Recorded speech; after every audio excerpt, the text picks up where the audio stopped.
Welcome to the Stronger Leader Podcast, home of the hashtag Stronger movement, where we explore the fascinating tapestry of human experience. I'm your host, Tony Cardello. Each episode, we'll sit down with a remarkable guest to dive into their unique journeys, from successful business leaders to individuals who have faced the darkest of times and emerged stronger, even from some of the inspiring youth of this emerging generation. We'll also cover essential topics on marriage, leadership, as well as spiritual, physical, and mental health, all in hopes to provide you with the tools and motivation to navigate your own life's challenges. Whether you're here to learn, grow, or simply be inspired, there's something for everyone. So get comfy, settle in, and join us as we embark upon this journey together. Don't forget to hit that like and subscribe button as well. Turn on the notifications so you'll know whenever we drop new content. All right, let's get started.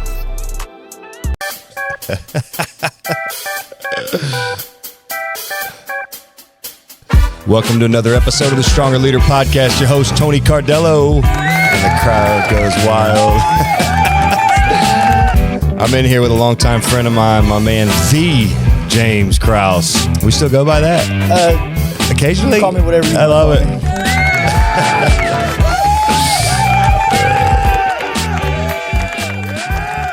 Oh, yeah. I had, Big Mike Morris, the guy, my buddy. Yeah. I don't know. I know of him. Yeah. So I had him on here to test all this stuff out first. And he goes, all right, how long did you spend on all that music stuff? I was like, it was actually preloaded on the thing. When I just started playing with it, I'm like, all right, that'll work. It's a good intro. Yeah, it is a solid intro. It beats in the car and everything, too. Solid intro. I would have thought you would have paid that. Yeah. So you had me fooled. I would have paid, actually. So, well, you technically did pay. Correct. Yeah. No kidding. Right. So, all right. So James, this is a good podcast for me. This has kind of come full circle, and we'll get into the whys here in a little bit, but. So for those of you who don't know, I'm sure a lot of people that will watch this do know James.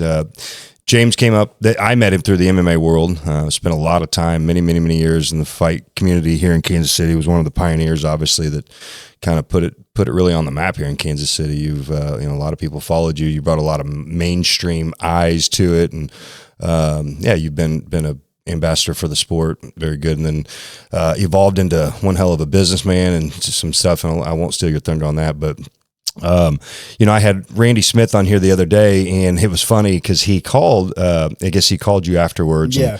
And, for whatever being on here, I guess it just strummed a chord of his appreciation for the stuff that you're doing. And he called me and he's like, hey, I just really appreciate you. And I was like, oh, thanks. Random. Got some context to this? Yeah. But thank you. Yeah. Appreciate it. So, after sitting, being on these podcasts and these microphones with these headphones on, it's pretty intimate. Kind of block out all the noise. You have a good conversation. I think we got into some good, deep conversation, strummed a chord. Randy's a good dude. He's a great dude. So he calls me and is like, hey, I got a guy for you to be on the podcast. Now just listen. I was like, hang on. You know who it is. Let me tell you the story. So he tells me, I was like, I know James really well. Yeah.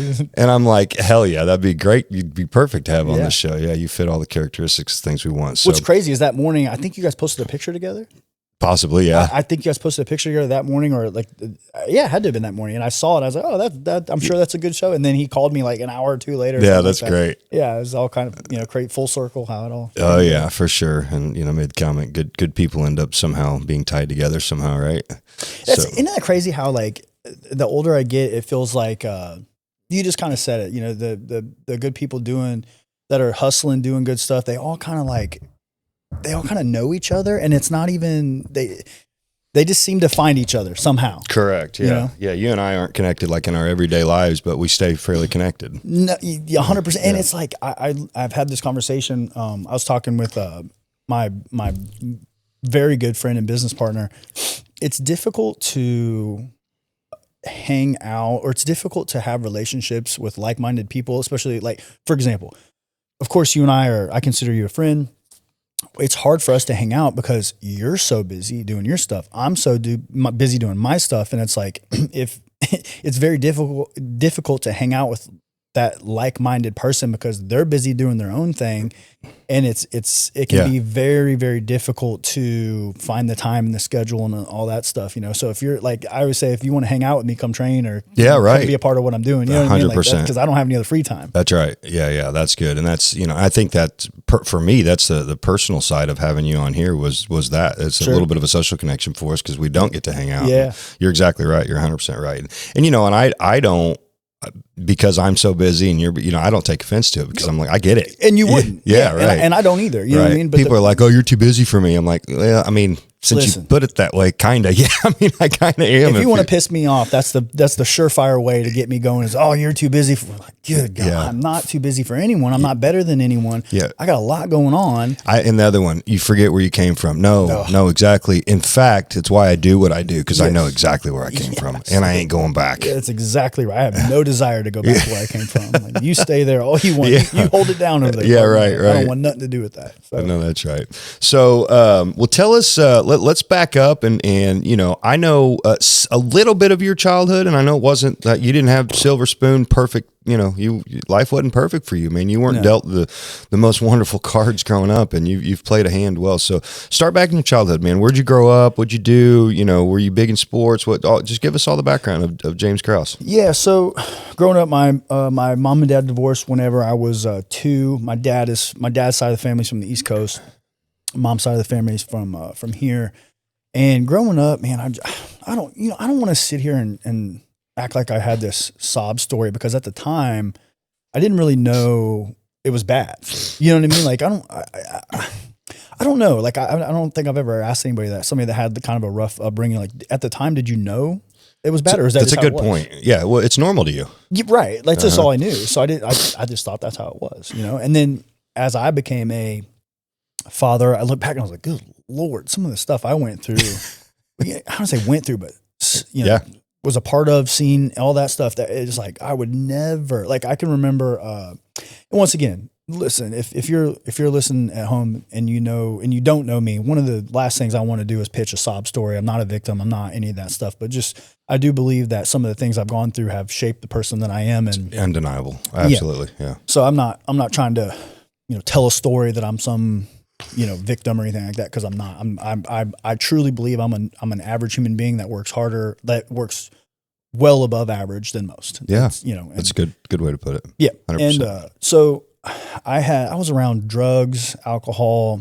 As a kid, I thought I found my mom dead a couple times, but she was just so drunk that, you know, I couldn't wake her up and cried myself to sleep.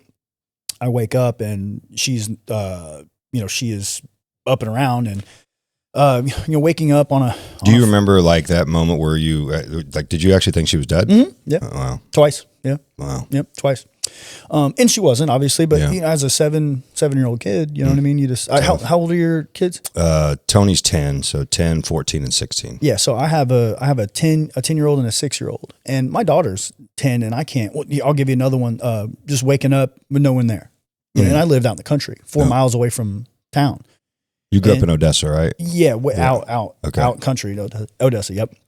And it's just I cannot imagine my 10-year-old, let alone a 7-year-old, waking up to, you know, to be a part of that. And with no iPhone, iPad, no nothing. You know, at least now my kid can, you know, jump on the iPad and call me. That wasn't a thing back then, which also made me feel old the other day. Is you know, I talked about that a little bit, and they're like, well, "Did you take a picture of it?" I'm like, "We didn't have this back then." You know, whatever. Tony asked me how my mom took me to wrestling practice when I was his age, and I go, "What do you mean?" He's like, "Well, how'd you get there?" I'm like, "Drove in the car." He goes, "Oh, you had cars?"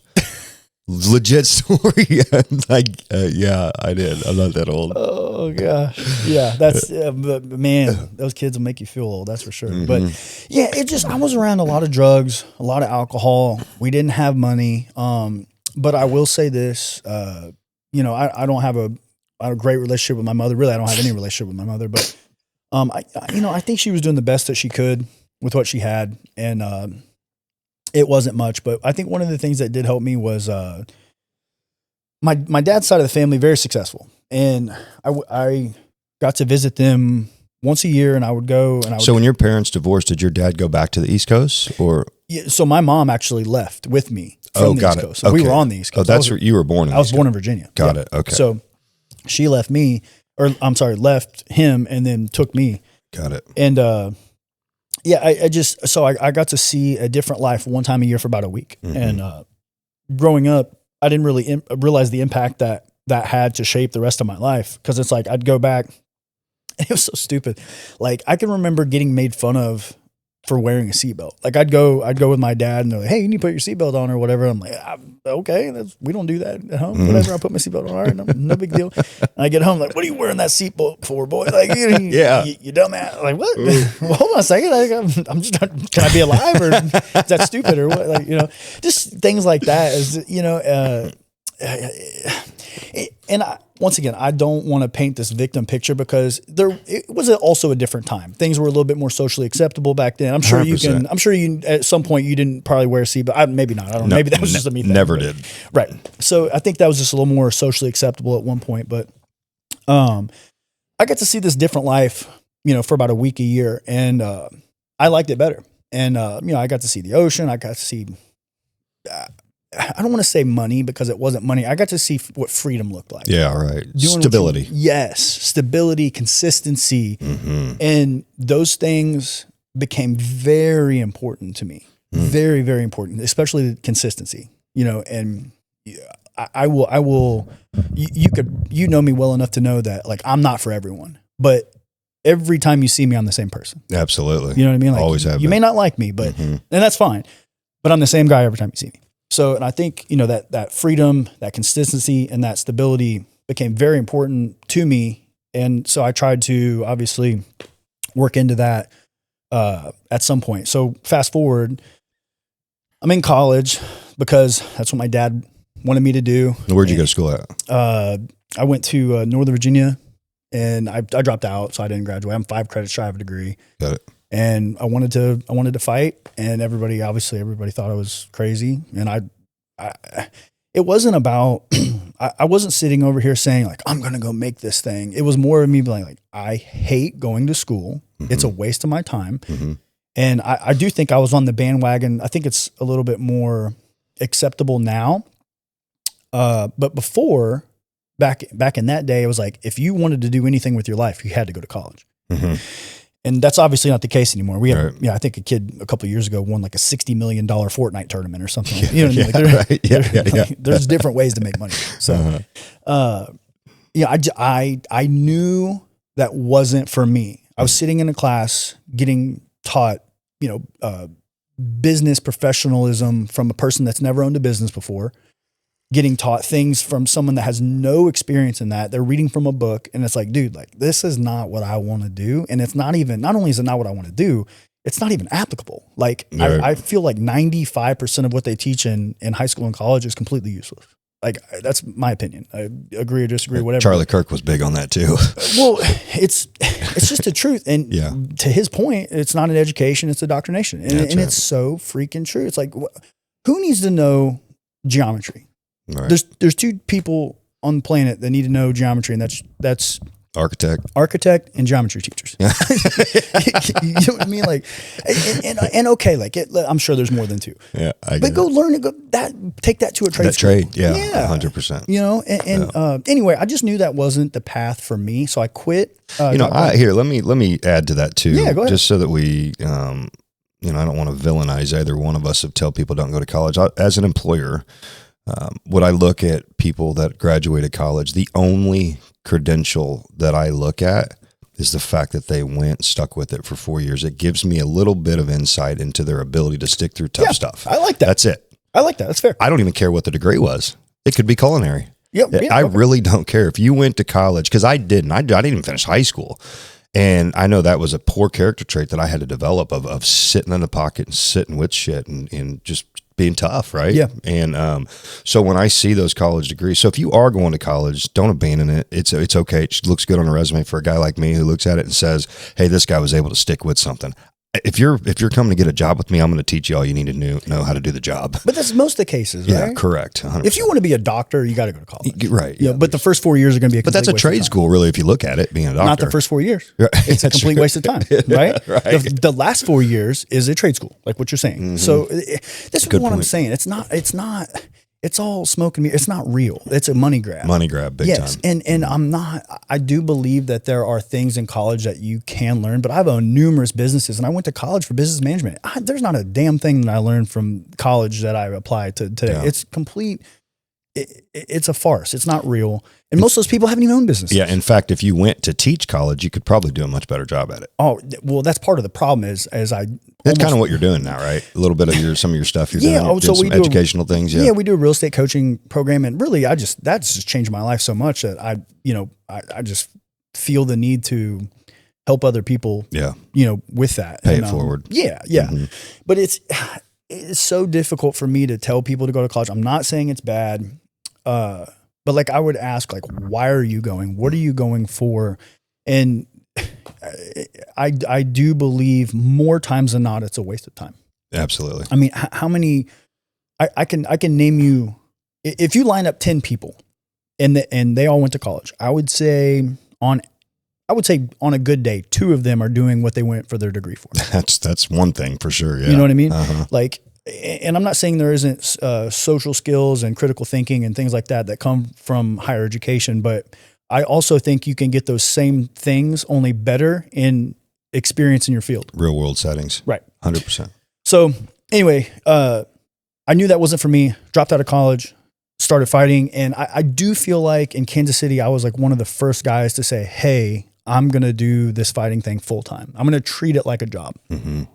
And I think that really helped me a ton. I did it, 2-3 times a day for years. I mean, you were around to see some of that. And, obviously fast forward, got in the UFC. And from there, without belaboring for an hour, I remember I was 30. So I'd been in the UFC for 3 years. And I remember waking up around 2 a.m. one night. And I remember I've never had a panic attack before, but it's probably the closest thing that I've ever had to one. Mm-hmm. I remember thinking to myself, like, I don't have anything. And I need to not rely on these people because we know all the stats of like NFL people are broke within 2 years of leaving the league, or, there's 90% of people are, there's so many stats to back that the financial burden up after they leave professional sports. So that just weighed heavy on me. So I was like, I have to start doing something else while I'm fighting. Yeah. Started studying money, not real estate, money. Like where are people parking their money? What are they doing with their money? How can I shelter myself from after fighting? I ran across this stat: 90% of millionaires are created through or own real estate. That just hit me in the face for some reason. And so I started diving into buying real estate. So I would fight, get a big check, put 20% down, and I'm like, God bless. How are these people getting 250, 500,000 units? Like I'm putting 60 grand down every time, and there's no way I can scale this, So then I get on YouTube and I hear about these offers. I got no money into this house. And I called every real estate professional I knew, like, how are you guys doing these deals where there's no money in? And they're like, oh, we're not doing that. So I ran across the Burr method. If you're not familiar with it, long story short, you buy a piece of crap house, fix it up, force a bunch of value. Bank gives you 75% or 80% or whatever your lending terms are of that. And as long as you're all in that house under what the bank is going to give you, the bank will give you all your money back plus potentially more. Dove into that and then haven't looked back since. So I just keep pushing. And that's pretty much all I do full time now. Yeah, that's great. So, there's a lot there, a lot to unpack. So, back up. Let's go back to childhood. So being in this is important because there's a lot of kids that are in these situations like you, unknowing of the situation you're in. Yeah. You chose, why were you not a product of your environment? What was the difference? Where was the deciding factor? Because I hear so many times where you either choose to be like kids that grow up in those situations do one of two things. They do exactly what their parents do, or they do the exact opposite. And what was how did you obviously did the exact opposite. Did you ever get into drugs? Did you experience or dabble or Never. Never. That's great. So how'd you do that? what was your deciding factor as a young kid that you weren't, you were offered it, I'm sure. Oh yeah. I mean, you could have done drugs and drank and been whatever. Why did you not? How did you not? That is the only question to this day that I don't really fully understand the answer to as far as my own childhood.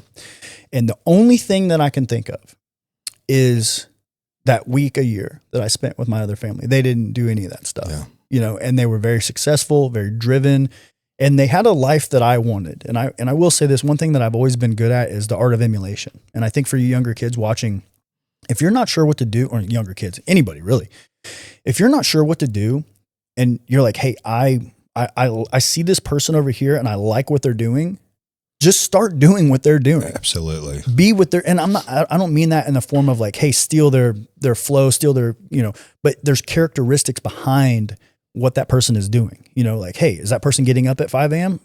I guess I got to get up at 5 too. Like I just started doing everything that the person that I was looking at and wanted to emulate. I just started doing everything that they did. And then along the way, you're like, I really don't have to, this is not for me. Okay, cool. Then I think in the middle of that, you'll start to find yourself and what your niche is. And then maybe you don't want to do that, but you find something that you're, hey, like growing up, I was a 3-sport athlete and I was average. I was above average at all of them.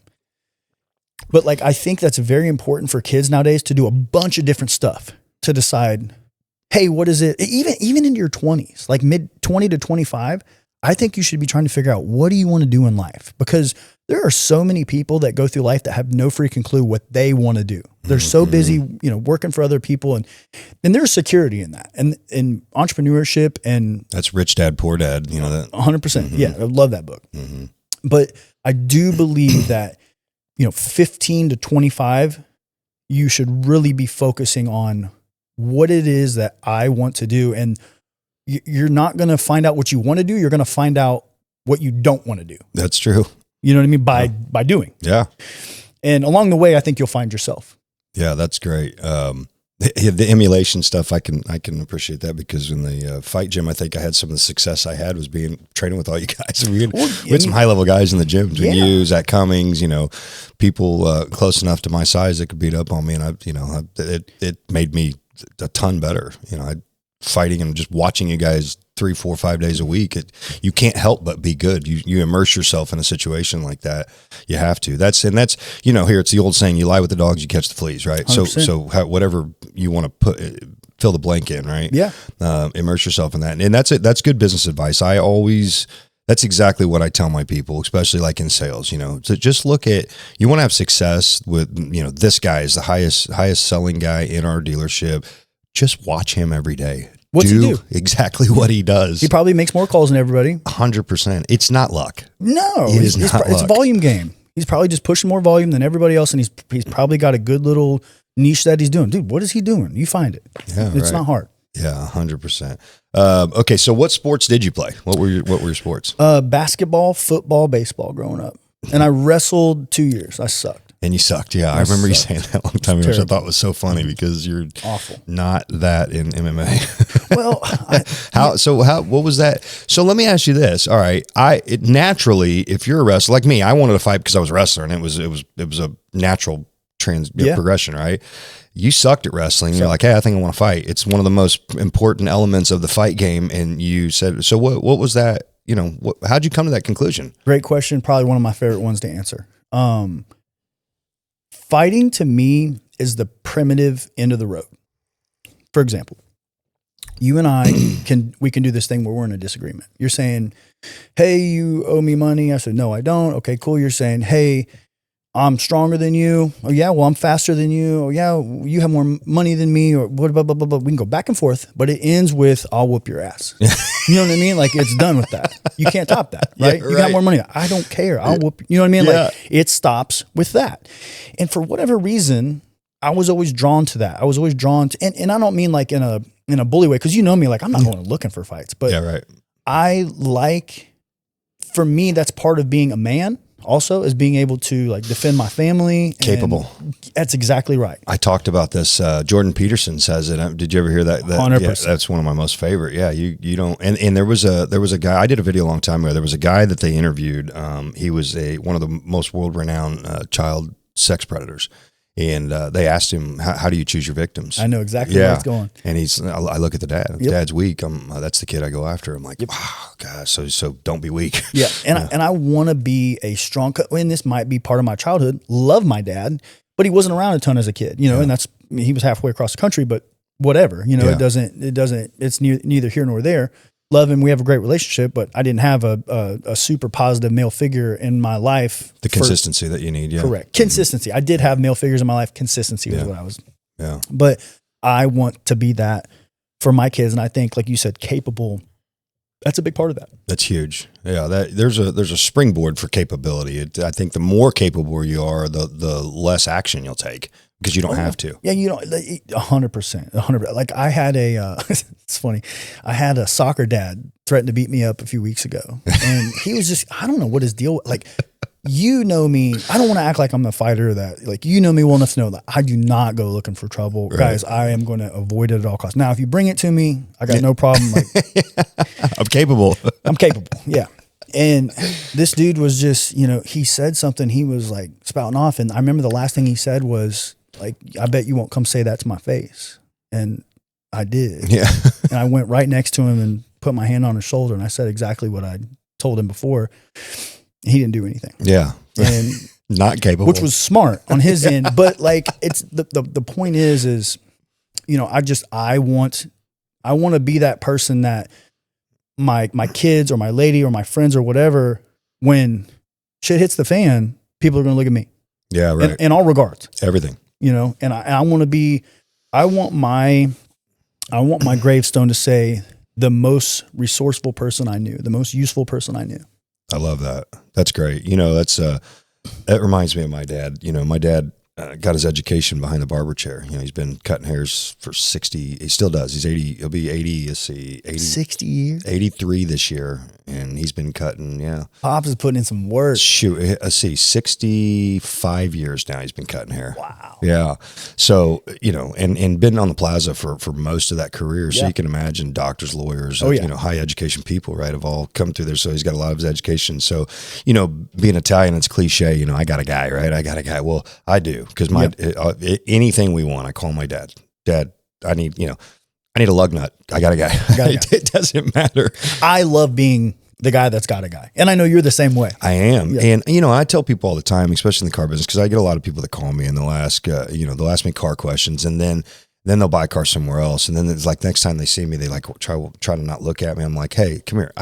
Dude, you don't have to buy a car for me. Yeah. I don't have a car for everybody every time. We're doing good. Yeah. I want to be the first phone call when you're in for a car so that I can help you. Yep. I'll steer you the right, because there's a lot of crooks out there. There's a lot 100%. Of bad stuff. I have inside information stuff. Call me first and let me steer. If you call me first, it gives me the opportunity to do business with you. Of course. But if it's not the best for you, I'm going to send you to the best scenario. And it's crazy you said that. I literally have called you a couple of times in the last few months, like, because I know when I call you, even if you can't help me, I know I'm going to get transparency from you. 100%. And if you can help me, I know it's going to be an honest deal. Correct. You know what I mean? And like, everybody's got to make money, of course, but like, I know when I call you, I'm going to get a real answer. That's right. And that's, that speaks volumes of you as a person. And, because in the car dealership industry, that's not it's taboo. Yeah. Yeah, for sure. For sure. Okay. So let's talk about your fight career, man. You spent, so how many years total now have you been in the fight game? Because you're still training a little bit, right? I train 4 times a week. Still. Okay. Yeah. So you're, a lot of it. Yeah. Just, retired 4 times a week. Yeah. So tell me, when did you start? What year did you start? 2006. Okay. Had my first fight 2 weeks after. Perfect. Yep. I mean, you're in perfect shape. Yeah. Whiskey Tangos? Yep. Yeah. Well, no, actually, same promotion that was doing them there, but I actually, You know what's crazy is I just bought Phil's house. Stop. I just bought Phil's house. I literally just moved in a month ago. So you for your personal house? Yeah. Yeah. That's great. Yeah. I just bought Phil's house. He built it for himself, and his brother is my next door neighbor, and he's building another house about a mile down the road from me. What's he doing these days? I'm building houses. Oh, is he really? He has since Whiskey Tango. That's great. Yeah, he's been doing it for 25 years. So so he wasn't like fight promotion wasn't his deal. That was just a fun side passion project type thing. He was a home builder. Yep, home builder. Never did know that. So there's 3 houses. There's my house, his brother's house, and there's another house. He built all 3 of them. right Oh, next that's to each other. great. Yep. That's awesome. Where are you at now? Lone Jack, Lee Summit. Okay, cool. All right. So tell me about how long you fought amateur before you actually took your first pro fight. So I was, And where were you training at the time? Was it? it would have been called the House of Pain, which was Phil's gym. Okay. Yeah. But there was no amateur or pro. I turned pro when the state started regulating MMA in 2008. So there was no amateur and pro. You could show up and they say, hey, you're 147, you're 162, you guys fight. Hey, oh, you want to fight again tonight? Okay, cool. You do that. Like that's Okay. So this is. Yeah, it was, there was no amateur and pro. It was just all what it is. And then 2008, the state started regulating it. And that's when I turned pro. Okay. So, and then, were you fighting when like John Corbin and Matt Cox? Cornette? Yeah. And Cox and all. Yep. Okay. All right. Yep. And then, you know what's crazy? So my son just started wrestling this last week. Matt Cox, first person I see when I walk into the wrestling gym, Lee Summit North. That's great. Yep. That's awesome. Yep. Okay, so your son's wrestling now. Mm-hmm. So are you guys going to compete this year? Are you going to go to tournament? Well, I'm going to start seeing. I'll see you everywhere. I'm coaching also. Where are you at? Where the Broncos? It's at Lee Summit North is where it is. Gosh dang it! Why am I drawing a blank? Who's the head coach? Mike. Gimpler. Yeah, I grew up with Mikey. Yep. Yeah, that's my boy. That's great. Yep. All right, well, cool. We're going to see a bunch of each other. Yeah. Are you guys going to the Jerry Charpy at Fort Osage? No idea.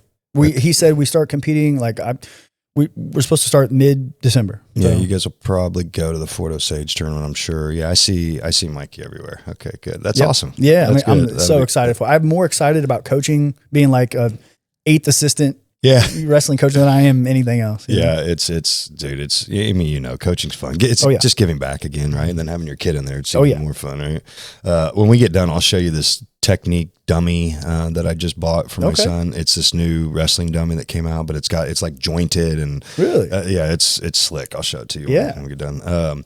Okay, so we had some professional fights, local professional. Mm-hmm. When did you start? When did you start getting bigger and starting to really start hitting some of the bigger stages, the bigger purses, and how did that start building up some steam? So I think my first big fight, although it was local, I fought a guy out of Springfield. Not sure if you've ever heard of him. His name's Michael Johnson. Been in the UFC for 15 years. I fought him. He's from Springfield actually, and I was the best lightweight in Kansas City. He was the best lightweight in Springfield. We fought. I beat him in the first round. But my first real big fight was I fought Cowboy Cerrone in the WEC. Oh yeah. Yep. Oh you went to WEC. Yep. Got my ass whooped. Yep. Yeah. Twice in a row. Yeah.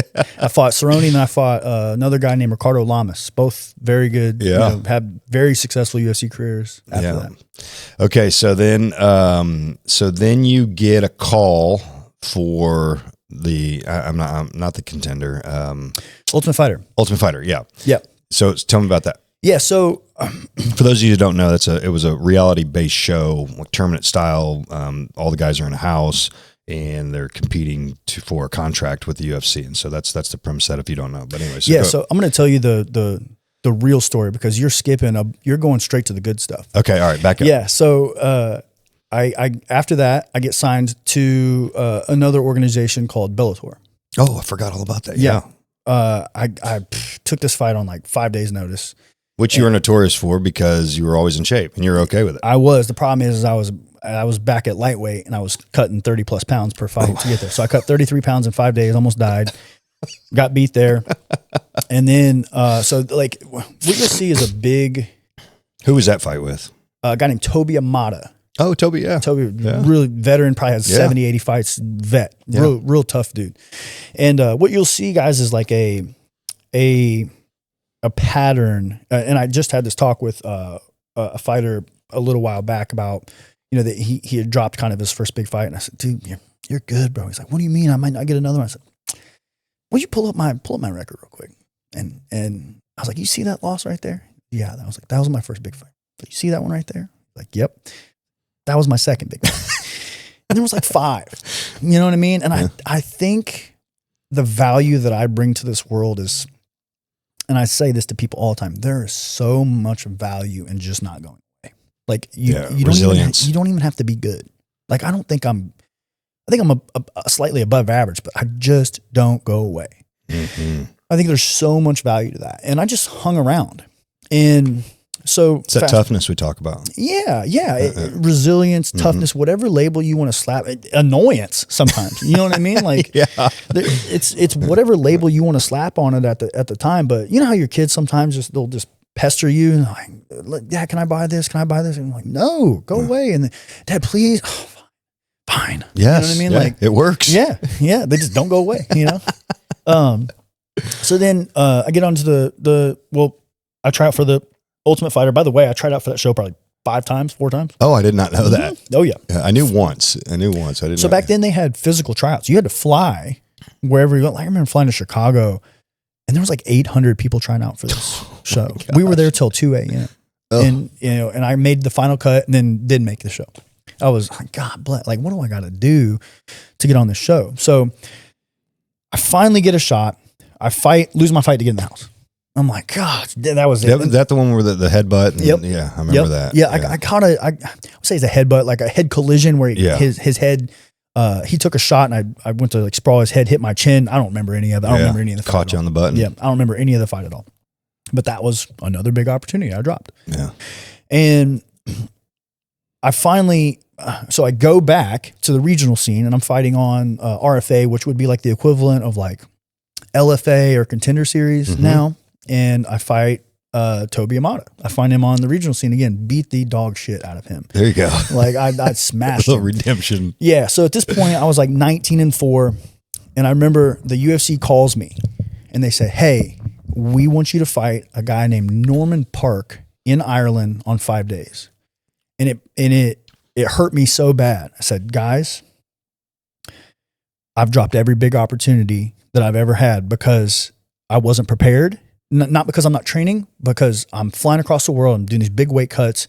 I said, listen, I'm not going to do this one. I said, but if you call me again, you give me 14 days notice. You call me again, I'll fight whoever you put in front of me. A few months go by.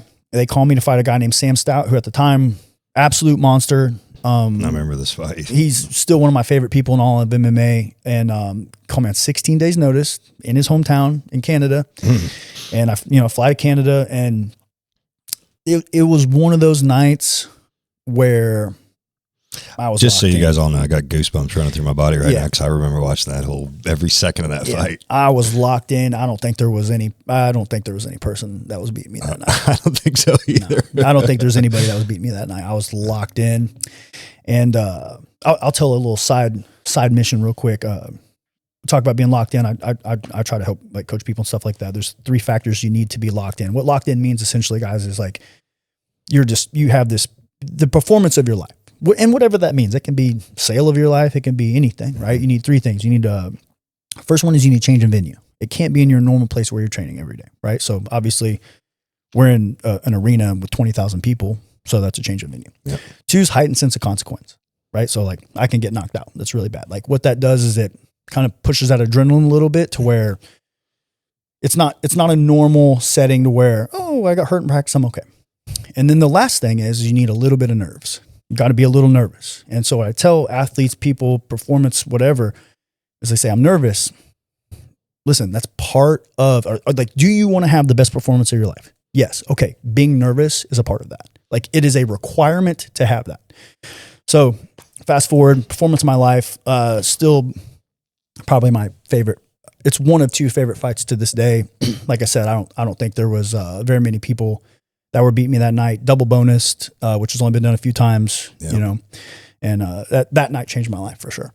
So I've often assumed that was because of the double bonus and the size of the purse money that came from that, that was a catalyst in your business world, right? Absolutely. Because you took I bought the gym. You bought the gym. Mm-hmm. Yeah, that was great. So if you guys don't know that, huge lesson for you guys that are out fighting, invest your money.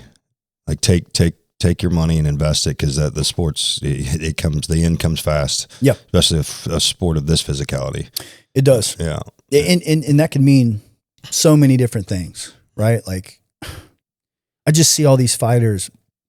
I think the biggest mistake, I don't want to make this about fighting, but this can be in anything. I see so many people when they finally come into some money. Fill in the blank, really. Yeah. When they finally come into some money, they quit doing what they were doing before. And so like I see the fighters, I'm just using this as context. They'll make it to the big show and then they quit their job. It's like, dude, you got there with your job, like stack some money. Like I can understand, pull back your hours, whatever you need to do to facilitate that full-time feel. But with fighting, there's not a consistent paycheck. If you blow your knee out, you're out for a year. Like you need to, like, you can't drive Uber. Like you can't, you know what I mean? Like you can't do things. Like, don't tell me, I see these guys go home and take naps at like noon. I just never did that. Like I trained in the morning, worked on the business of the gym, trained in the evening, worked on, like I was working 18-hour days. I was hustling, man. Yeah. And I think people miss that portion of it where they're like, oh, I made it. And like, no, you didn't. Yeah, right. No, you didn't. You didn't. There's your bank. It's like, you're making it. Yes. You're in the process of. Yeah. You know? So, it's funny you say that. So I'll fill in the blank on the sales side. I often have conversations with guys that have massive success in sales, and I promote them to management, and they don't turn out to be really good managers in the very beginning. And there's a couple elements to that. Number one, you're no longer managing just yourself, you're managing people, which is a new thing. Different ballgame. And number two, they abandon, like I have to sit down and say, listen to me, you can't stop selling cars. That's why I promoted you. What got you here? That's what got you here. Keep selling now, instead of being the salesperson, on the floor. Now you treat the salespeople that are like your assistants. Keep selling cars. Maybe you don't have to go on test drives. You send the salesperson on a test drive, but stop. These guys just completely abandon their position as the salesperson. It's like, you're a sales manager now. It's still sales. And that, so fill in the blank, right? If you make it to the next step, what got you to that next step was the step you were on before. Don't abandon it. And at some point you start elevating where some of the tasks and things 2-3 positions removed, you start not doing. Right. But that initial piece of your promotion should follow you. Yeah. 100%. That's great advice. I have a thing with MMA. I say this to the younger guys all the time. In the midst of that, there was like moments where every time I hit a big show, like a big opportunity, I'd be like, I'm going to go out, I'm going to go push this pace, I'm going to go do X, Y, Z. And I fought like crap because I was doing something different than what got me there. Yeah. Back to your point, fill in the blank, right? Yeah, it's like, dude, just do whatever got you there is what makes you good. Do what got you there. And usually it's the basics. It's the fundamentals. It always is. It's first thing coach always says in any situation of anything where stuff's not going good. All right, guys, we got to get back to the basics. It's like, wait a minute. Why'd we ever get away from them? Yeah. If we go back to them every time, why do we ever get away from them? That's a strong point. Strong point. Okay, so I'm going to push the envelope here a little bit on you. Let's do it. Because when you said, and I don't know maybe where you've evolved in this area, but I know this has always been a subject of elusiveness between you and I, so your spiritual life. Mm-hmm. So do you have one now? Where are you at with that? Oh man, and I don't know if we have enough time for this. And here's why I ask, because I feel, just knowing what I know is my truth, right? So when I asked you the question earlier about, so I'm going to challenge you here a little bit. Yeah. So you don't know why you chose the right path as a kid instead of going the path of what you were you're like, I don't know. I think because of who you are intrinsically, you're a good person. You work, you've got so many freaking qualities that are magnetic that people, I feel like God has blessed you with those for one purpose only. And that's because he wants to use your influence to help lead more people to him.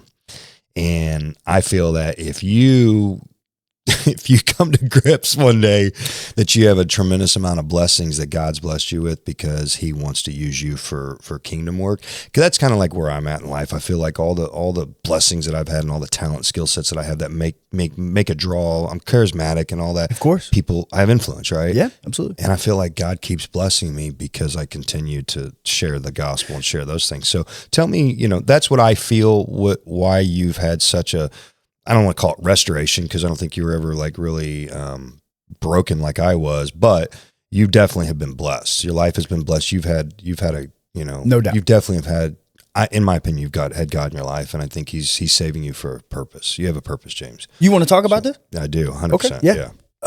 So I really struggle with this. Sure. And so I in no way am I an atheist. I do not, I would be offended if someone called me that. Yeah. Agnostic is the better word. It's just that you're in that period of you're in that unknowing area. Yeah, but it even goes. I think it goes a step further. Than Okay. that. Oh man, I don't even know if I want to talk about it. I start sounding like a crazy person. That's okay. That's good. So We're all a little crazy. there's a couple different portions of this that I find very difficult. Okay. So to me, and once again, I don't know what path I even want to go down. And there's one path I kind of don't, because I'm for sure going to sound crazy if I do. We could talk off camera then about Yeah, please. Okay, so I feel in my heart like I live a godly life. Like I try to help people, and I try to do the right thing, and I try to all the things a true godly man or woman would do. That's why I say you're like right there. I try to do those things. This is where I take issue with that. So let's say we have and I'm sure you've heard this argument 1,000 times, but we can expand on it. Let's say we take someone that, okay, first off, a godly life is kind of subjective, right? Mm-hmm, for sure. Right. So like, do you think Hitler thought he was a bad person? Probably not. I don't either. Yeah. And I think, which completely different show. Have you heard some of the AI translations of his stuff? Oh no. Dude, you got to dive into this. We'll talk off. Yeah. It's like, it gets crazy. Some of the stuff he said is not out of this world. Like right. and I'm not saying what he did was okay by, what I get it. Yeah. Anyway, so a godly person is very subjective to me. Right. And once again, back to the argument, do you think Hitler thought he was the bad guy? The answer is always no. Well, is he going to heaven? I don't know what his last moments were in the element of I know of Christianity. If he accepted Christ, he could have been saved if he asked for forgiveness for come to realization maybe that all that he was doing wasn't right. So we're all sinners though. 100%. Right? And we're all equally sinners. There's no one sin that's worse than the other, right? That's correct. So before on your deathbed, if you've accepted Jesus Christ into your heart, you're going to heaven. Yes. And if you don't, you're going to hell. Yes, that's what I believe. That's where I take issue with it, because I've lived a godly life, and I've done the best that I can. And because and I don't even say I don't accept Jesus Christ. I'm saying I'm not sure. Yeah. And then if somebody says to me, well, wouldn't you rather be on the right side of that just in case? That's disingenuous. That's not real. Yeah, I get it. You know what I mean? That's not real. So like, I want to be truthful and say a lot of it just doesn't make sense to me. And I'm not saying I don't believe in God. I'm saying there are so many different things like that are just, there's so many questions that I have, and some of which can't be answered. And that premise though is very difficult for me, where it's like, okay, I try to live a godly, take me out of it. Take somebody that lives a godly life. They live their entire life as a godly life. I'm not referring to myself by now. We all make mistakes for sure. Somebody that's lived a godly life. We have a serial killer over here that thought he lived a godly life, but has accepted Jesus Christ into his heart on his deathbed. That guy's going to heaven. This guy's going to hell. Yeah. It's difficult for me to get around. Yeah, that's in those standards it's very tough. Because how is that? Let's say the serial killer says, "Hey, I've accepted."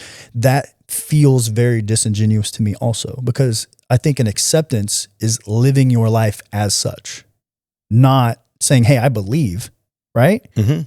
Or no.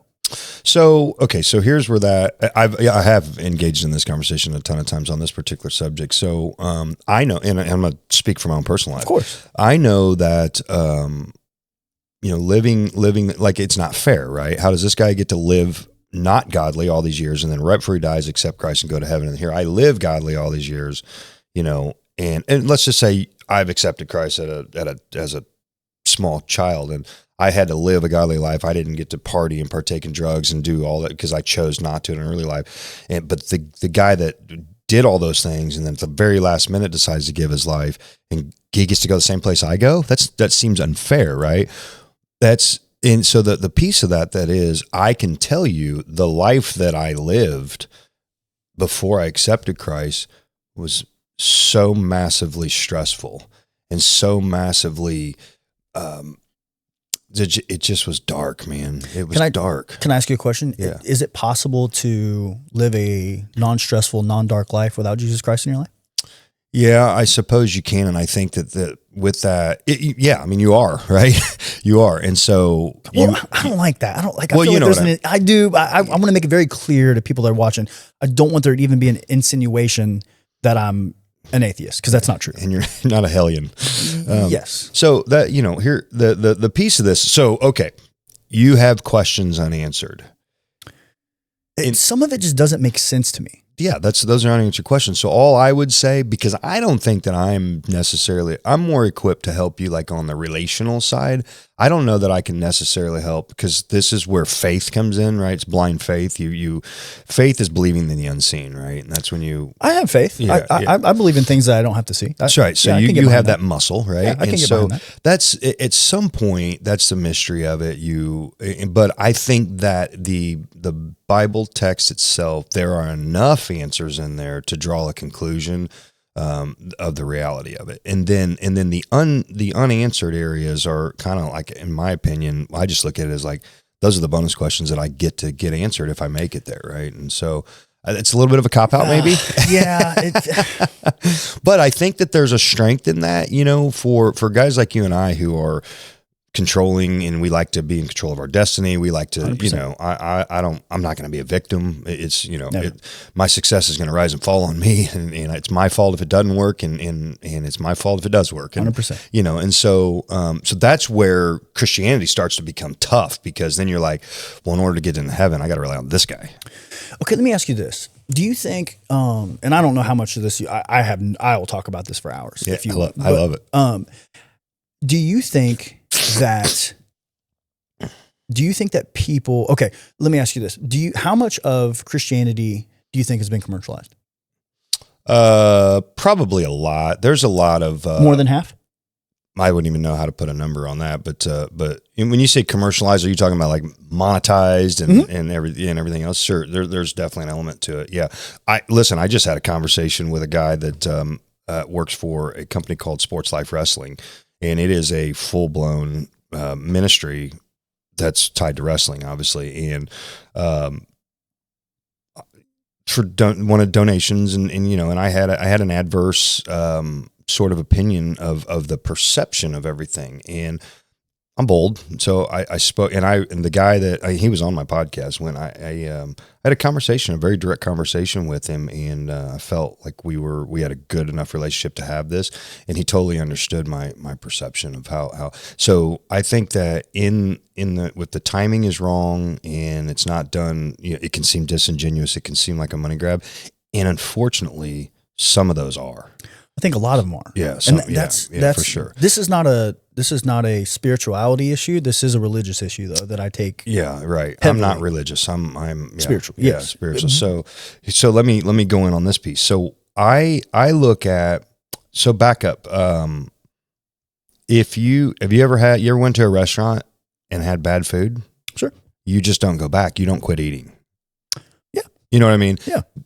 Same thing, right? With Christianity, the spirit food, right? If you go to a bad spirit feeder and they give you, and they're tying it into money, and they want your money, and they want to, you don't abandon the faith, right? Because you just abandon that person. You don't go back there and eat.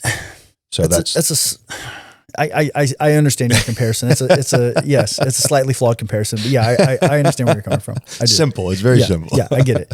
I guess here's an issue that I have with it also is like, I feel like, I don't want to say Christians. I feel like a lot of Christians use a lot of religions, period.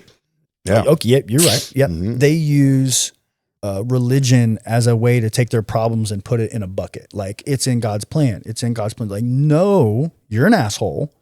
And you did this. Correct. So let me ask you this. Do you believe that your life is premeditated?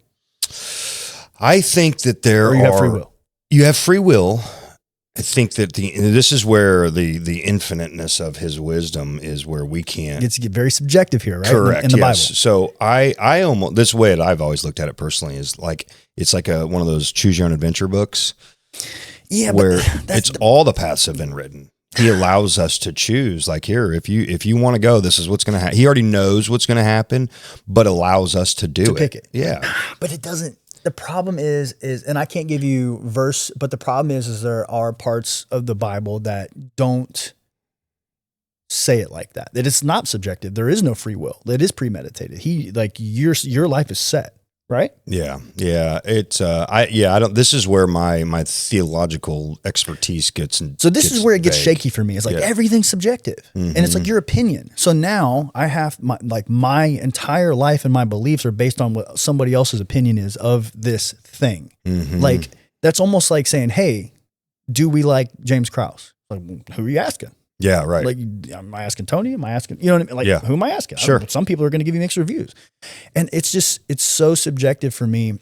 And then when we start getting into the commercialization of it, it really, and I know that is not a spirituality thing. That's a religion thing. The problem is I think that's the majority probably of church Let's anymore. be safe. That's a safe assumption. Yeah, unfortunately. And it's just so, and once again, you just don't go back to eat, right? Like, I understand your point fully, but that's where it gets there's all these little things that I'm like, hold on a second. Wait.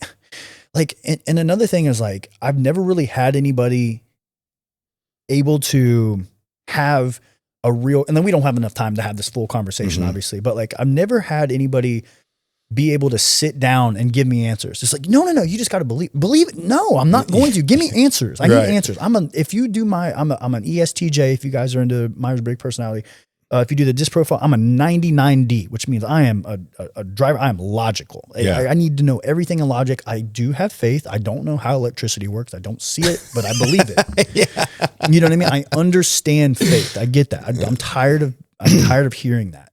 But like, I need, like, if you want me to believe in this thing, you got to take the time to sit down and tell me, like, answer some of these questions instead of deflecting. Like, let's not deflect. Let's answer them. Let's get to the bottom of it, because I have a lot of questions and most people can't answer them, you know, and I don't expect you to, you know what I mean? Like, I know, but this is where it's very subjective, but also I do struggle with this too. Like, because where did this all come from? Yeah. Right. Yeah. You don't want to be wrong. Yeah, like I recognize what we are in right now is incredible. Like, and this didn't just come from I don't believe in the theory of evolution. Yeah, I don't believe that. Single-celled organisms. No, what we live in right now is a miracle. Is truly incredible, and I don't freaking know. Like, I'm not gonna say I refuse to believe that we came from monkeys or what. Like, that's not a blast in the Big Bang Theory. I do not believe. I believe that less. Yeah, you know what I mean. Like, right. So I do have. Well, you're well underway. Yeah, well, I do have theories. I just, there's like, for me, I'm sure you're big on like the law of attraction, right? Yeah, absolutely. That's a lot like prayer. Yeah, no question. You know what I mean? Like, you're talking. It says in the Bible, "Speak it, you shall be it." That's it's part of it, man. You're supposed to speak life. You're supposed to speak life into existence. I agree, but like, why is that? How is that so much different? Yeah, it's not. It's not. So why am I going to hell and you're going to heaven then? It's just that one element, and you know what I mean? Yeah. Like, No. I get it. That is the element that I'm like. Well, here's what I feel, where I'm hopeful for like people like you that are in this. I don't want to say abyss, but in the middle area, right, where you're not an atheist, you're not disproving, it's there. So I would just say this, because, and I am going to deflect a little bit, only because I'm not equipped. Understand. So I would say,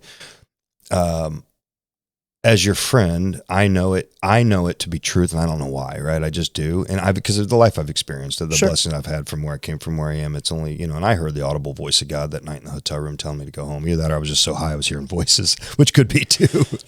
But, there's a saying that if you go looking for it, you'll find it. Whatever it is. Either you think you can or you think you can't, you're going to be right. What if we went looking for the same thing and we both found it in different ways? That is my suggestion. It could be. And you want to dive into my other crazy theory or no? Yeah, let's do it for sure. Okay. Do you recognize? I don't really want to. I do want to talk about it because it's going to make for good conversation. I'm going to seem like a psychopath. That's okay. Yeah, that's all right. I kind of am crazy. So what is? Okay. Do you believe that at one point an advanced civilization was on Earth?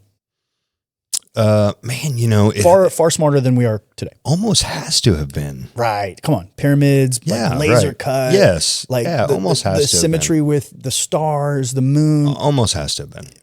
Agreed. Yeah. Okay. There's a divinity, some divine input in that and something. Yeah. I mean, I think at this point to Beyond us. defy that would be a little ignorant, right? Like you at least have to be open-minded to that, right? The evidence is almost irrefutable at this point. Well, they don't speak about dinosaurs in the Bible. There's, you know, it clearly happened. People aren't just putting a bunch of rocks together in the shape of a dinosaur. It's they're finding fossils. Agreed. So I think there's gaps in time through the biblical that aren't spoke of, and I don't think it's because it didn't exist. I just think that probably for the whole picture of spirituality, it may not have been important for the acceptance of Christ and the reality of it, but I don't think that it maybe didn't happen. I'll even get behind that. Yeah. Second part of this. Do you think that AI is the future? I think it's the present. Agreed. Yeah. Do you recognize that there are currently games with AI placed in them that are growing? They have emotion. They're living lives. They're interacting with one another. That's currently happening. Yeah. Crazy. But if you put an advanced civilization, like this is current, we've already, you can't go back now because we've already both said that, hey, there was something way smarter than us. Had before. to have been. Right. And we are currently experiencing AI in video games where these things have real feelings. They're building real families. They're living within real worlds. Call me psychopath, but like, is that so far away to think that we're not some kind of part of that? Yeah, man. I mean, very well could be. I know it sounds crazy, but like if you put two things up to me and you say, James, which one seems more likely? There's a guy in the sky. I'm not trying to be demeaning here when I say this. There's a being that no one can see. No one ever on earth has ever seen it. Or there's a scenario here where that we all recognize that there was something way smarter than us before that's currently doing what we're talking about. And it's possible that we live in some kind of, I don't even want to say the word simulation, but because I know I'm going to get flack for it, but like, is it really that crazy to think about with where we're at currently with AI? Yeah. Guys, we have cars that drive themselves. Yeah. Right. Right. Like, is it, if I would have said this 10 years ago, I'd have been laughed at and called stupid. Is it really that crazy to say anymore? Yeah, no. And we've already recognized that there's something way smarter than us, but we're currently doing this. Is it really that crazy to think about? Right. Yeah. No, I think conceptually with all of that, and this is where, so this is the separation of where you start getting into the deity portion of this because of the world we live in is, and I know this sounds crazy and it's again, like a little bit of a cop-out type situation, but, God doesn't really interfere in worldly affairs. But that's subjective though. Not every Christian believes that. Yeah, probably not. Yeah. Yeah. So he will, so here, there's a quote that I learned from a pastor a while back that I've said it a million times because I believe in it wholeheartedly. It's the proof of the power and the presence of God is not in the absence of attacks, but it's the ability of the believer to withstand them. And so basically what I think that he does is by the proof of his presence, his power in my life is he gives me the ability to navigate this world. Isn't that a fancy way to say, hey, just have blind faith? It could be, yeah. Listen, but here, and I'm gonna twist this, and we can move on from it because I don't want to belabor on this point. But like, okay, I said all that, but then it's like, okay, maybe God created that, and this is where I struggle with it. I go in this revolving thing. It's a loop. Created that? It's a loop. Yeah, because the chicken or the egg. What comes first? the spiritual people always have. And it's not, I'm not trying to say this in a demeaning way, but they always have the last card that says, yeah, but who made that? Yeah, right. Yeah, for sure.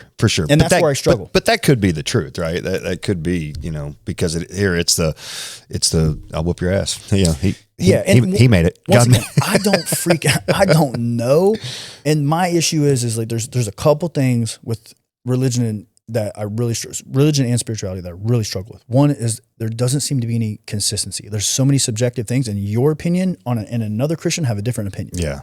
So Christianity is not all the same. Yeah, it's tough. There's so much opinion and subjectivity in there. Well, that the devil's tactic. That's one of his biggest tactics is blind people and to confuse them. And so that's another thing. Some Christians don't even believe in the devil. There's the absence of God. Yeah, no, that's bullshit. Oh, but once again, what makes your opinion right over George's over here? Correct. You know what I mean? Yeah. Like, I haven't seen him. That's for sure. Well, that's where I struggle with it all. It's like, how do I, like, dude, I've heard so many different things. How do I know who's right? Yeah. Yeah. So there was have you ever heard of the book Case for Christ? No. Okay. So get that. And the reason is because the Dr. Lee Strobel, he was a investigative journalist. And I think his career, the backstory is his career, he was for the Chicago Tribune. It was back in the 70s. And I think his career was like, his back was against the wall. He hadn't written a story in a while, and he needed something provoking, right? And so, and I think if I'm right, during that time, Jesus movement was probably a big hippies and all that stuff. And so, so he was an atheist, and so he did this big story on disproving God. And so that was his investigative. You go looking for it, you'll find it, right? So he went looking. I've heard the story. Yeah, he went looking for he was going to disprove God.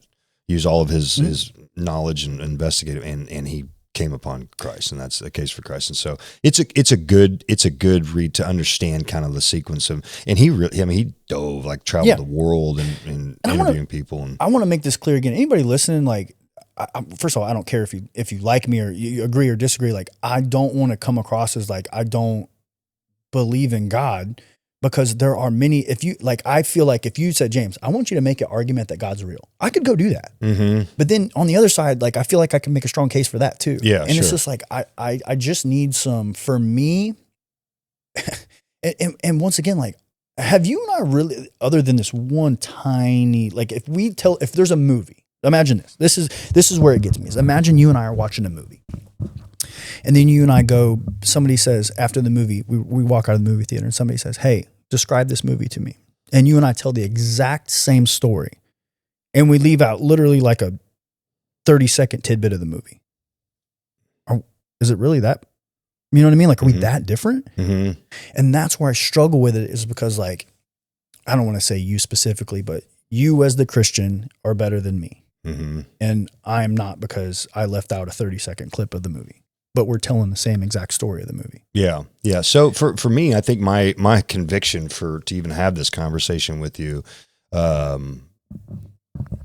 it's because I think that you possess every element and every piece of it, except maybe just the acceptance of it, because you're living. If I was trying to like make you live a better life, you know what I mean? You're a piece of shit. You cheat, you lie, you steal, and all this stuff. And I'm like, dude, you need to get God in your life, because you need to get straight, My conviction for you is, like, you have, like, literally every element. I agree with of you. living that godly life, and that's why I'm like, my kids go to a Christian school, by the way. That's even better. I love everything the Bible stands for. There's certain parts of it that are really difficult, and I'm not even saying I don't believe in it. I'm just saying they're difficult for me to get behind, until somebody is able to sit me down and say, listen, dude, this is what I think. But once again, that's a problem, because the next time I sit down with somebody, they're going to think something different. So that's why I would encourage you. Why don't you sit down with you? And I have, and this is where I am. And like, I don't want anybody to think that I'm just some guy like forming. Like, I have, like, you know me well enough to know that, like, I kind of have an obsessive personality. Like, you're not going to just take it at face value. This is right. This is like, if somebody tells me something, I'm going to go look at it. Yeah. You know what I mean? Like, so I have read the Bible numerous times. Like, I don't, like, I can't go verse for verse with you or anything like that. But like, me neither. Yeah, I feel like I live a pretty godly life, and I believe in the principles of the Bible. I believe in all of that. Yeah. This one little piece, it's really difficult for me to get behind. And, you're going to heaven and I'm going to hell, even though you killed 40 people and I didn't. Well, hey, good news is I got a guy. So I'm going to. Let's grab a coffee. Yeah. So what's crazy is that's what everybody always says. They know somebody that, like, gosh dang it, man. Like, I get it, dude. I get it. I do. And like, I don't want to be the guy that's like, no, I don't want to believe in that. Like, I feel like you and I are saying the same thing. And this is what I tell every Christian that tries to say this. Like, we're saying the same stuff. Yeah, you should take care of people. You should be nice to people. Yeah. You should do, I believe in all the principles of the Bible. Like, we're saying the same thing. Mm-hmm. I left out a little portion of the movie. That's all. Yeah. And I get sometimes that's very important. Yeah, maybe that part is. We'll figure it out. Yeah. All right. Well, thanks for engaging in that. Yeah. Okay. So I want to go through a period of your life that we kind of talked about before this. There was so how the UFC. Yep. How'd that end? Like what was, when was, I know some shit happened and I don't care about the details of it because, it's he said, she said, and whatever that you want to tell, you tell, I don't care. But what happened during that time and then how did we transition out? And, was it here, in my opinion, maybe it was a little bit of a blessing, right? To push you on to bigger things. It honestly was. So I was on the road every weekend and literally every weekend. And I can remember 6 months before everything kind of happened with me. I remember thinking to myself, I got to find not a way out, but this is not sustainable.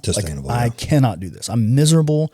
I don't want to go on these trips. I'm in a hotel. I remember I missed Halloween, Thanksgiving, not Christmas, but I remember I missed both of those holidays and I was in a hotel or on a plane. And it's just this is not the person that I want to be. Mm-hmm.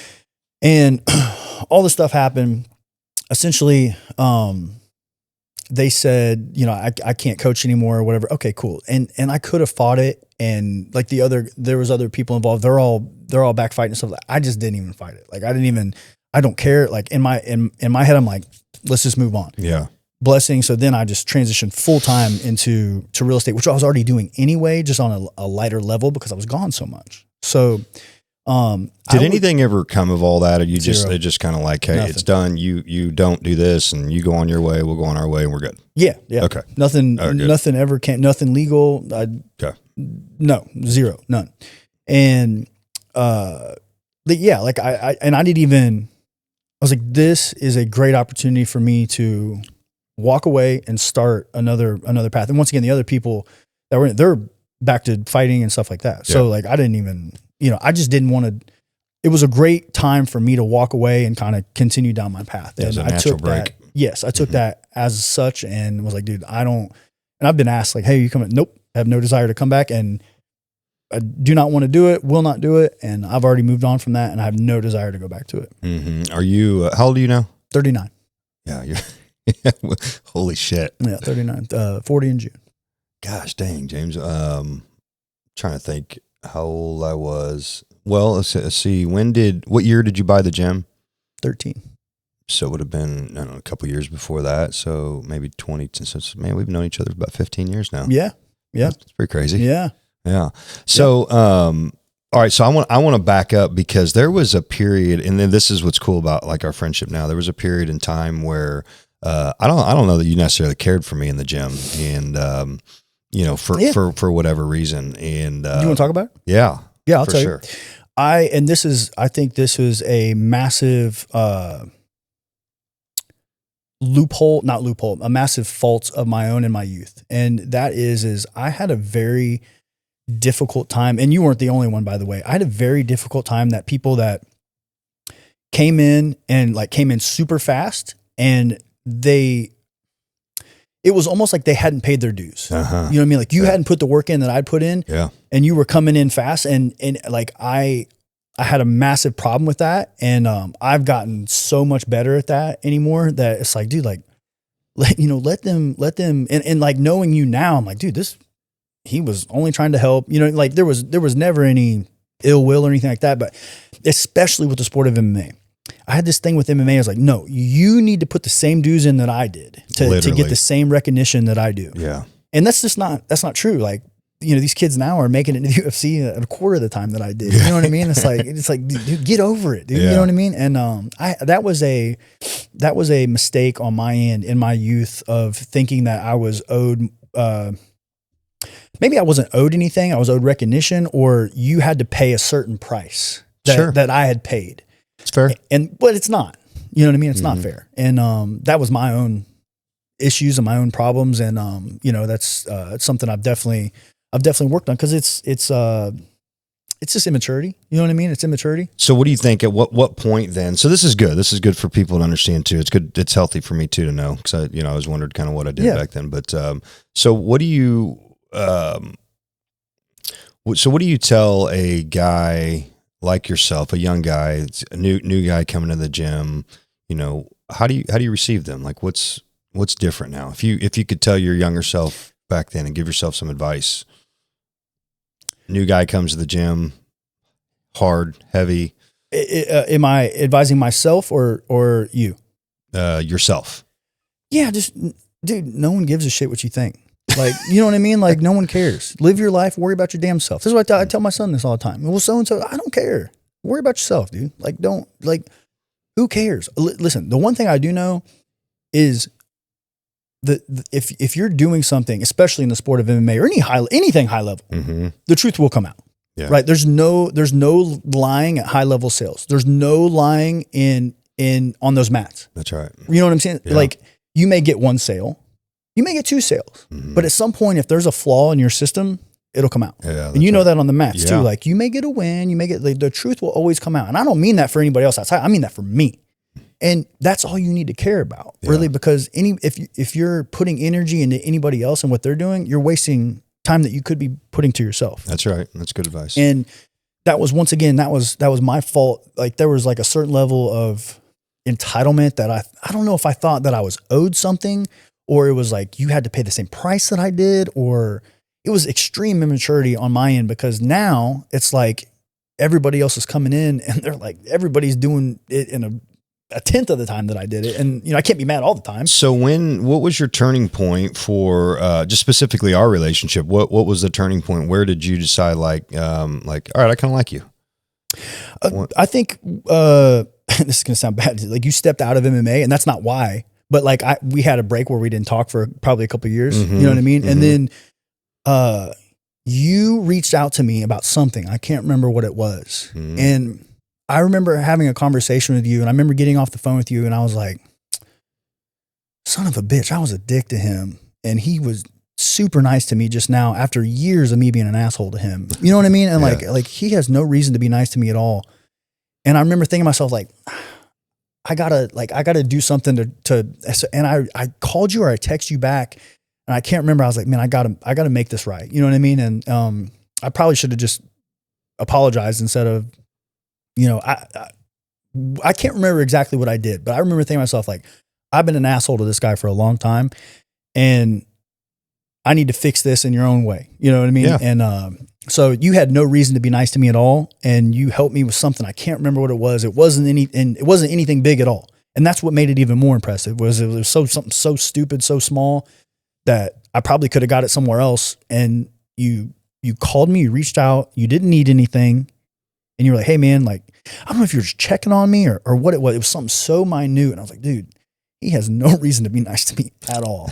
And you were, and like, I could tell it was genuine. You know what I mean? That's why I was like, okay, cool. And then, you know, we've kept in touch a little bit more since then. And that was probably a few years ago, whenever that was. I don't know, 2, 3, 4. I don't know. Yeah. It's been a lot of times come in between, but yeah. Well, good. I you know, and the reason I want to highlight that, I didn't know, you know, particulars, but you're not the only one, by the way. Yeah. You know what I mean? Like, there's a bunch of people that is just like, oh, you think you're good. It's like, well, you put in some time, no doubt. I mean, who cares? Yeah. No one cares. It doesn't matter. You do. You know, it's important to you, and that's to me. Yeah. Not to you. Yeah, but that's okay. You know, I think that's where relationships get really, really good with people, when we realize and understand what is important to people, you know, other than yourself. Right. And so that it is important to me. And I wish that, you know, cause for us, and listen, this is a learning lesson for younger people that are probably, you know, in alpha ego, you know, especially a sport like that, right? Primitive. And, I think that if you're in a situation like that where there's some ego involved, if you let humility prevail and set aside, I think that you know, you and I could have probably done a lot of stuff together early on had we had a, you know, because I think we're equally yoked in our drive and passion, and you know, who knows, you know. So we probably let our egos get in the way. I definitely let my ego get in the way of not trying to press the issue of making friends with you. I think I had this, you know, well, you don't want to be friends, whatever. And rightfully so. Yeah, but I could have, right? And I think that for people to understand relationship, if you got to engage in those hard conversations sometimes and sit down, because 100%. I think that if we would have both realized we probably would have been really good for each other. Absolutely. For a lot of reasons, and even business and outside of MMA, yeah, for sure. So tons of reasons on multiple levels.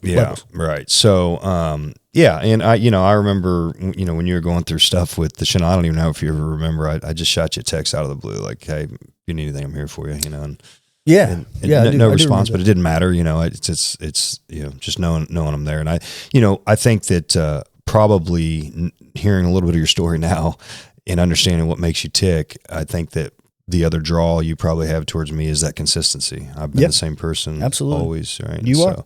That's you're not for everybody. I'm not for everybody, but you're the same dude every time. That's right. Yeah. I like that. Yep. I like that.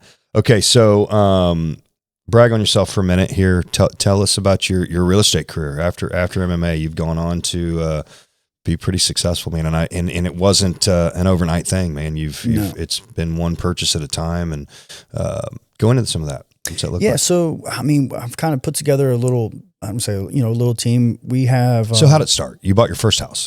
Yeah, I bought my first house, and was this a flip house or a rental? No, rental. Okay. I really don't flip a ton. I feel like a lot of people think that I'm a flipper. I'm really not. I flip I didn't know that. I do flip, not a ton, probably 3 to 5 year. Oh, okay. Not a ton. I mainly buy and hold rentals. I have about 60 throughout Kansas City. That's great. And and then I obviously still own Glory and Lee Summit, and then I have I'm a partner in 24-hour fitness gyms called TR Fitness. We have one in Republic, Missouri, which is by Springfield. We have one in Branson. There's one in Branson. I'm not a part of that one. Okay. My partner, he's got 14 of them. Killer. This is the guy I was talking to on the way, Yep. right when I pulled in. The other one I have is in Peculiar, and then we just broke ground in Grain Valley. Yeah. So so we have four gyms, real estate, and then I do a little bit of real estate coaching, for investors and stuff like that. Are you making any money on the coaching business stuff, or is that? Yeah. I really don't. It's not something that I push to make a ton of money. We have a really niche group. There's probably 30 of us in there, probably 15 that are super serious, that are on calls weekly, and I just know how big of an impact that had on me at one point. And I said this before, I feel like I'm an average person that works above average. And I see a lot of that in people, that they work a 9-to-5 job, and you don't have to set up your future. You don't have to make millions of dollars. Yeah. It obviously helps, but you can My mom always says, I wish we were born rich instead of beautiful, but here we are. Here we are. But you buy 5 houses, you hold those houses for 20 years, you're a millionaire. You know what I mean? It's not difficult to become a millionaire over time. Right. And I think, after everything happened to me, that kind of saved my ass. Yeah. You know what I mean? I may have been in a lot of trouble. Correct. Financially. Yeah. And because everything stopped for me overnight, and that really saved me. And so I hold the real estate near and dear to my heart for short term and long term. For retirement, for whatever. Now, it can get you in trouble if you don't know what you're doing. Yeah. So I really try to help people, do it right. So give some young guys that are starting out in real estate some good advice on early things of what not to do. You probably did a few, right? Oh yeah. Okay. Well, first and foremost, I'm going to go to what to do. Spend some time, and this is not even a push for me. Educate yourself. I woke up at 5 a.m, spent 2 hours on YouTube every day for 2 years. You got to educate yourself. So what not to do. I remember my first big purchase was a 4-plex in Raytown, and I the way I made it work was do the rents supersede the monthly payment. Mm-hmm. And it was I'll make probably cash flow. Yeah, cash flow. Yes, mm-hmm. I'll probably make $200 or $300 a month. The problem is I didn't underwrite for taxes, insurance, maintenance, property management, anything. Mm-hmm, right. So it did not make money. Mm-hmm. And so underwriting, you got to know what you're doing. You know what I mean? You have to go in and know all that stuff. So don't make the mistake that you think you know what you're doing, because it is the who the worst real estate investors are? Who? Real estate agents. Because they think they know what they're doing and they have no clue. Right. They think that it's like ping pong and tennis. It looks a lot the same, but it is nothing alike. And the agents are the worst investors. Yeah. They really are, because they think they know what they're doing. They think they know when they see a deal, and they have no clue. Are you your own agent as well? Or I'm not an agent. You're not an agent at all. So why is that? I see a lot of that. A lot of people that are in real estate that don't do their own. Is there a purpose for that? How come you're not a car mechanic? It's a good idea. Yeah. It's just, you're splitting yourself too much. Like, I'm an investor. I find deals. I underwrite them. I GC the projects. That's what I do. I don't, that's a whole nother avenue. So the 3 or 6% commission that you could save yourself, it's okay. I don't want anything. It's worth paying someone because your time's worth more. Yeah, I don't pay 3% though. You know what I mean? I get somebody, I push volume so I can pay less. I got it. You know, you don't pay a mechanic full price because you push so much volume that you have one in-house. Got it. Okay. That's good. Good analogy. I've always wondered that. Yeah. It's because like to me, it's 6%. You're I could, but at this point I've talked so much crap about him that it would be, you know what I mean? It'd be a little ridiculous if I did. No, I love agents. I think they're great. I would say 98.5% of them have no idea what they're doing. No clue. Chanel agent on any of your deals? She did. She just sold my last flip. Yeah, I'll give credit where it's due. She's very good at what she does. Yeah, that's cool. That's good. Okay, so the last. Well, you know what? I had a few fun questions here. Anything else you want to talk about that we didn't get to? Dude, we've covered. Yeah, we did. We covered some ground here. Yeah, it's good stuff. This is. I really enjoy. I feel like I could chop this up and do an autobiography from it. Yeah, I'm writing a book right now. Yeah. Okay. Yeah. Well. Okay, you ready? This is just fun speed round stuff. Coffee or tea? Oh, morning or night? Oh, good one. Well, that was my next question. Are you a morning or night person? Morning. I'm a morning person. Coffee in the morning, tea at night. Okay, good. I like that. Iced tea, not hot tea. Okay, all right. Iced coffee or hot coffee? Probably iced. Okay, all right. It depends on winter or summer. That's true. That's you. This is typical James Krause. Go ahead. Yeah. All right. Best pre-fight walkout song? I always walked out to Rambo by Bryson Tiller. I love it. The feeling of landing a knockout punch versus closing a big deal. There's nothing else in the world like winning a fight. It's the most primitive thing. There's nothing to compare to it. Yeah. Nothing. It's once again, it's the most primitive thing on planet Earth. Millions of people watching you at home. It's man on man. I think it's something wired in men's DNA. 100%. And you can say, oh, it's like that. It's not like that. There's nothing like it. Yeah, I know the feeling. Yeah. I know the feeling. What's tougher, making weight or a counter offer? Oh God, making weight. It's not even, especially for you, because you're cutting 30 pounds. I was cutting 30 something pounds. It's not even close. Yeah. Let's see. I know that one answer. Whatever you were about to say, making weight was going to be the answer. It didn't matter. Yeah. No, it's the question is octagon or more of an open fighting arena concept. Oh, I like the cage for sure. Yeah, can't run. Yeah. They can only run so far.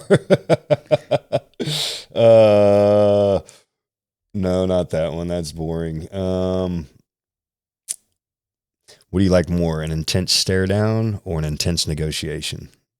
Negotiation. The stare downs don't mean anything to me. We're going to fight tomorrow. You know what I mean? Like, what are you going to, you say whatever you want. You can look at me, whatever you want. I'm going to hit you tomorrow. Did I ever tell you the story? Do you remember the fight that I fought where I fought that, I can't remember his name now, the tall white kid.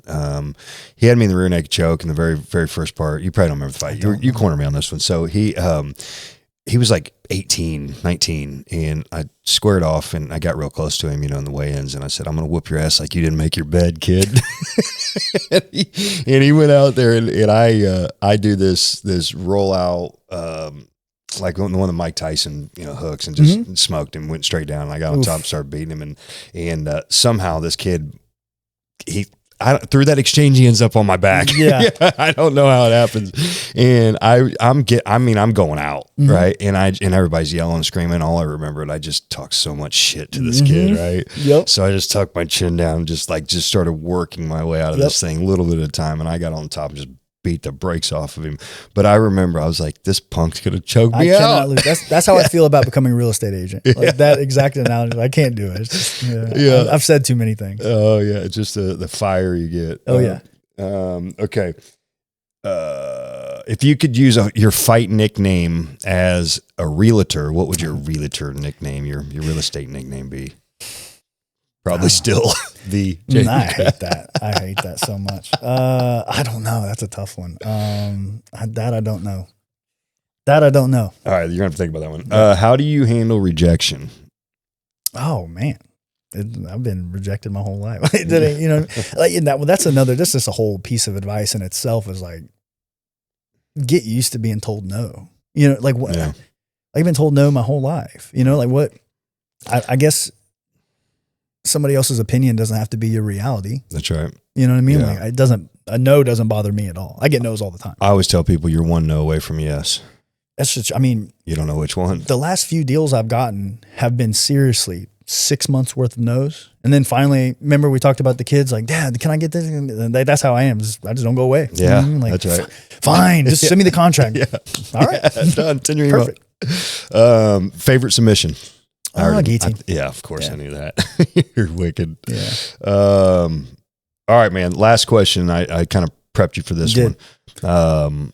What advice, and here's where this came from. So I work with a psychologist almost weekly, and I get on phone calls together, helps me with leadership advice and mentoring and all that. And when I told him about doing this, he said, it's really good because these things they'll be on the web for God knows how long, for years to come. And, when I got saved and got healthy, there was a video that I watched of Lecrae. He's a rapper, right? Christian rapper. So, and it really, really helped me. And I send it to a lot of people, a lot of guys that are going through stuff. I send it to them. And I looked up the other day after my doctor told me that, and the video's 11 years old now. Right. And so I've been sober for 10 years. Hell yeah. And so it was only a year-old video, and I'm like, I'm still sending this video. And so I'm like, it really hit me that the messages that we're talking about on this thing 20, 30, 40 years from now, some young kid, we could still be making an impact in this world long after we're gone. Absolutely. And so I want to, knowing that, I'm a little altruistic in that regard. I like to help and give back. Sure. And so if I can give for generations, if we can give to generations beyond when we're gone, I think it's our obligation, right? Because we've been through a lot in our life and overcome a lot, and not everyone is blessed with that same strength and that intrinsic motivation that we have. Some people have to find it, Yep. So if we can motivate and help people, I think we both had to find it. No question. 100%. Yeah. I think everybody has to find it at some point. You know what I mean? Like, right. I don't know if that's given to you, right? Like, it's not. Yeah. It's tough. That's like, I think that's like, there's usually a moment in your life where you got to just block all this out and start looking here within. No question. You know what I mean? And that's the toughest conversation you're ever going to have. It's where the growth happens. Absolutely. Mm-hmm. So give us some imparting wisdom that's going to carry on in the future, to tell, leave the world with some good stuff. I have two parts to this. Okay. My message to the world would be two parts. One is going to be more of a, I'll just dive in. First part of this is going to be, I think that we should be so focused on giving value. Give value, add value first and foremost without any expectation of return. And I think when I say that, it's more of like we're going to add value. Like, I want you to add so much value that it is going to be impossible for you not to get your heart broke at some point, to give so much value to somebody that they burn you. And you're going to have those. But I think if you do that, if you focus on adding so much value to somebody, you make yourself irreplaceable to certain people, the people that matter. Yeah. And with that, you will create these unbreakable bonds, and you will create long-lasting friendships that also give back value to you. Yeah. And instead of having these BS surface level relationships where you're like, hey bro, like, you need anything? And then you say, hey, I need you. You're like, oh, I'm busy. Yeah, that's not what we're after here. Yeah. I want to get my heart broke. And it's happened to me recently where I've added so much value to a person, helped this person out so much, and then they burn me. And it's been a couple times. After everything happened to me, I lost a lot of friends over that, by the way. Yeah. But my relationships with the people that I am strong with have grown 100-fold because of that. Because now I know, like, I have added so much value to this person. They have added so much value to me back that at this point, I don't know if there's something that those people could do to me to get me to walk away from that friendship.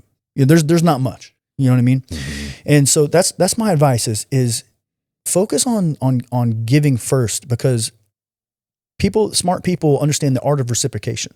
Like, they understand this is a sales tactic. You know this. I give you something first. You want to give me something in return. Yeah. And it's typically done in like a psychological way. Like, I'm going to give you a pen and you're going to give me a contract or something. You know what I mean? But I'm not talking about that. I'm talking about value, real value. Like, I think we've known each other long enough that if I call you, I said, dude, if you need me, you call me. And if you call me, I'll be there. Mm-hmm. And I think that's very important, because in today's world, I feel like those relationships, those friendships are fewer and farther between. And I don't think the kids of today understand what a real bond is between a friendship, a relationship, whatever that could be. But that's going to start from you giving value first and foremost, without any expectation in return. And you will get burned from it, and you've got to be okay with that. Yeah. The second portion of that is more probably for like the younger people listening, is I think we live in an age where like general knowledge is so easy to access anymore. Like high school, college, everything is general knowledge. Like, think about when you want to become a doctor. You have 4 years of general knowledge before you ever even start talking about being a doctor. Yeah. AI, general knowledge, like niche down. If you want to be the best at what you want to do, niche down and become the best at whatever it is you want to do. And I used this earlier when we were talking. I said, there was a kid a few years ago that won a $60 million tournament playing Fortnite. Mm-hmm. It doesn't get more niche than that. Right. And so I think if you want success, you want to build relationships, add value first, and then niche down and start to become an expert in whatever it is you want to do. But that starts with, I don't want to say failing, but doing a bunch of other stuff to figure out is who you are and what you want to do in this world. So add value is the biggest one to me. I want my, once again, gravestone, the most useful person I know. That's what I want my gravestone to say. You know, the most useful person I knew or whatever, you know. Yeah. And I want to add value to people, whatever that looks like. It could be spiritual. It doesn't even have to be money. It can be money, spiritual, physical, emotional, mentorship, a combination of hybrid or whatever.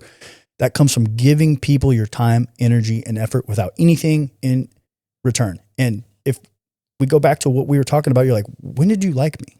You gave me time, energy, and effort when you didn't need to, without any expectation in return. If you think about that, you added value to my life. So I then felt the need to add value back to yours. And you didn't do it in a slimy way. It was genuine. Yeah. And I think that's what we're getting away from anymore, is those real raw relationships where people are not concerned with themselves. They're more concerned about how can I help you? And then it's the other way around as well. Yeah. Well, what can you do for me? Right. Yeah. That's great. But dude, that's really good. That's profound. There's a saying that I've always told people: you could judge someone by how they treat people who can do absolutely nothing for them. Absolutely. Yeah, that falls right in that. That's so good. Dang, absolutely. Dude. Deep. That's good. I'm good for a good quote every once in a while. You're not just a primitive Neanderthal fighter. Sometimes on the weekdays usually. You caught me on a Saturday, luckily. There we go. Yeah. Brother, man, dude, this has been awesome. This has been probably one of my favorite ones. I really enjoyed this. Yeah, I did too, and I think we've got a springboard for off-camera conversations after this. Absolutely, and we'll keep this friendship will grow from here, I'm sure. Absolutely. Thank you for taking the time to come out here. Thank you for the invite, bro. Yeah, man. All right, well, I am going to do my outro here. You ready for this? Mm-hmm. It's the same music. Maybe I got to come up with an outro music. Oh, it's pretty so long, I forgot. Yeah. Mm-hmm. Well, that's another episode of the Stronger Leader Podcast with D. James Krause. Listen, don't forget to hit that like and subscribe button, and make sure you click that bell so you know you're getting notified when all the new content drops. This is going to be a banger, so keep your eye out for the release. And always be good, be blessed, and be stronger. Peace.